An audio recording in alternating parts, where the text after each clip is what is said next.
आज 14 तारीख है और हमने दो बड़े एक्सपेंसेस किए डेयरी में। हमने मिल्किंग मशीन ऑर्डर की है, प्लस जिस एरिया में मैं हूँ पहली बार एबीएस का सीमेन आ रहा है, तो हमने ब्रूड का सेक्सेड और कन्वेंशनल सीमेन ऑर्डर किया है। तो हम जा रहे हैं उस पॉइंट पे जहाँ पर हमको वो सीमेन मिलेगा। गाड़ी 5-6 मिनट में पहुँच जाएगी, तो हम जा रहे हैं सीमेन कलेक्ट करने। और पहला स्टेप है एक कमर्शियल डेयरी फार्मर के लिए उस लाइन में जाना और इस तरीके से काम करना।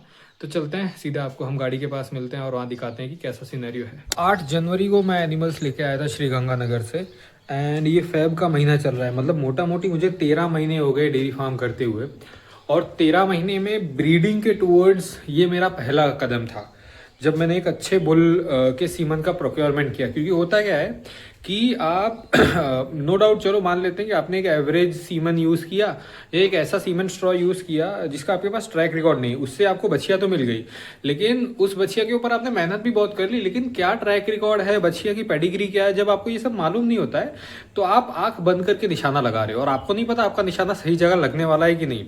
तो आज जो डिसीजन लिया हमने, मैं इनफैक्ट हमारे यहाँ पर अवेलेबिलिटी का प्रॉब्लम है। अगर आप यूपी बिहार से वीडियोस देख रहे हो तो आप भी इस चीज़ से रिलेट कर पाओगे कि सीमेंट की अवेलेबिलिटी बहुत अच्छी नहीं है हमारे एरियाज में। ये चीज़ से हम एक्चुअली में स्ट्रगल करते हैं। तो मैं भी पिछले साल भी मैंने कोशिश की कि मुझे मिल जाए, बट वो प्रॉब्लम मैंने फेस किया था और मुझे नहीं मिल रहा था। बहुत ज़्यादा ढूंढने के बाद काफ़ी कॉल्स घुमाने के बाद फाइनली मुझे एबीएस का सीमेन मिल गया। मैंने 20 सीमेंस कन्वेंशनल लिए हैं ब्रूड के, एंड मैंने 6 सेक्सेड सीमेन लिए हैं, 7 सेक्सेड सीमेन लिए हैं। तो मेरी कुछ हीफर्स है जो एक बार में कंसीव कर जाती हैं एआई से, जो सेकंड टाइमर थर्ड टाइमर में, तो उनके ऊपर मैं ये यूज़ करने वाला हूँ ताकि मुझे एक अच्छा जनरेशन मिले। प्लस मेरे पास कुछ ऐसे हैं जो 7th जनरेशन लैक्टेशन में हैं, एंड प्लस एक दो में प्लेसेंटा रिटेंशन का केस हुआ था, तो उनकी स्लाइटली प्रोबेबिलिटी होती है कि वो फर्स्ट एआई में कंसीव नहीं करें। अब क्योंकि 1100-1200 रुपये का सीमन रहता है, तो अफोर्डेबिलिटी टर्म्स में मुझे ये देखना पड़ेगा कि क्या ये चीज़ मैं अफोर्ड कर सकता हूँ तो नहीं। तो वो सारी चीज़ें देखते हुए मैंने कन्वेंशनल भी सेम बुल का मंगाया है। अब इनसे जो मुझे फीमेल्स आएंगी उनकी क्वालिटी इंप्रूव्ड होगी, उसके बाद मैं इनके ऊपर एबीएस का अरमाडा स्पाइक या हैमर यूज़ कर सकता हूँ।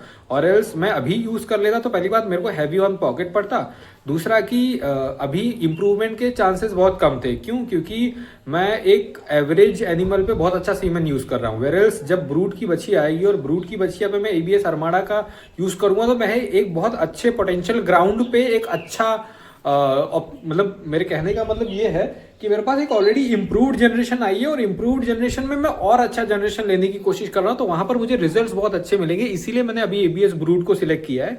अब जो आने वाला साइकिल होगा, मतलब 2026 की जो ठंडी होगी, उसमें मैं एबीएस का Armada, Hammer, Spike, Oscar, Piper, Hunk, Magic, Snowman, इन बुल्स में से किसी को सिलेक्ट करूंगा और इस्तेमाल करूंगा। तो ये पहला डिसीजन था जो मैंने लिया ब्रीडिंग की टूवर्ड्स। दूसरा एक मेजर इन्वेस्टमेंट हुआ कि आज मैंने फाइनली मिल्किंग मशीन मंगा ली है। इससे पहले जो मेरे पास मिल्किंग मशीन थी वो मैनुअल मशीन थी। वो मंगाने का रीज़न ये था कि क्योंकि मैं पहली बार मिल्किंग मशीन से मिल्क निकालने वाला था, तो मैं पहले श्योर होना चाहता था ये चीज़ काम करती है कि नहीं। तो टेस्टिंग के लिए मैंने मैनुअल मशीन मंगाई थी। अब क्योंकि मेरे पास ज़्यादा एनिमल्स हो गए हैं, मेरे पास 120-130 के आसपास का मिल्क प्रोडक्शन हो रहा है, तो इतने मिल्क की मिल्किंग या इतने एनिमल की मिल्किंग हाथ से काफ़ी कॉम्प्लिकेटेड हो जाती है। इसीलिए मैंने मिल्किंग मशीन परचेज करने का डिसीजन लिया और मैंने मिल्किंग मशीन मंगा ली है। मैंने गोधन का GS 150 मंगाया है। जैसे ही मिल्किंग मशीन आ जाएगा, क्या रिव्यूज़ है, क्या फीडबैक्स हैं और सारी चीज़ें मैं आपको शेयर करूँगा।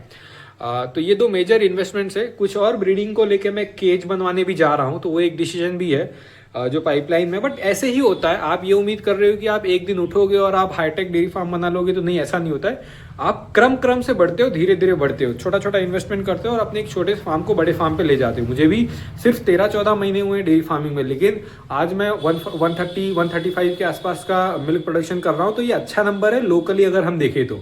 आज से 3 साल पहले मैं यहाँ रहता नहीं था, 2 साल पहले मैं यहाँ रहना आया और 1 साल के अंदर मैंने इस लेवल पे मैं पहुंचा हूँ। मैं ऐसा नहीं बोल रहा मैंने बहुत बड़ा तीर मारा है, लेकिन जो प्रोग्रेस होता है, हमेशा माइंडसेट मेरा वही रहा है कि मुझे प्रोग्रेस करना है, मुझे ग्रो करना है। तो उस माइंड से आज मैं इस लेवल पे आया हूँ कि मेरे पास एक ऑटोमेटिक चाफ कटर है, मेरे पास मिल्किंग मशीन हो जाएगी, मेरे पास अच्छी फीमेल्स आई हैं, मैं उन ब्रीडिंग के ऊपर काम कर रहा हूँ, मेरे पास सीमन है। तो जब आप ऐसे एक एक कदम लेते रहते हो तो एक अंदर से भी आपको वो खुशी मिलती है कि ठीक है यार, आप प्रोग्रेस कर रहे हो, आप काम कर रहे हो। और एल्स पुराने तरीके से आप करते रहोगे तो आपके पास मोटिवेशन भी नहीं रहता है काम करने के लिए, प्लस आपको ये भी नहीं दिखता है कि आप प्रोग्रेस कर रहे हो कि नहीं। तो ये सारी चीज़ें थी, ये थोड़ा अपडेट था जो मुझे लगा मुझे शेयर करना चाहिए। तो ब्रीडिंग के टूवर्ड्स काम करने का मेरा ये पहला स्टेप था। वीडियो अच्छा लगा हो तो आप लोग अपना सपोर्ट दिखाइए। That's all for today.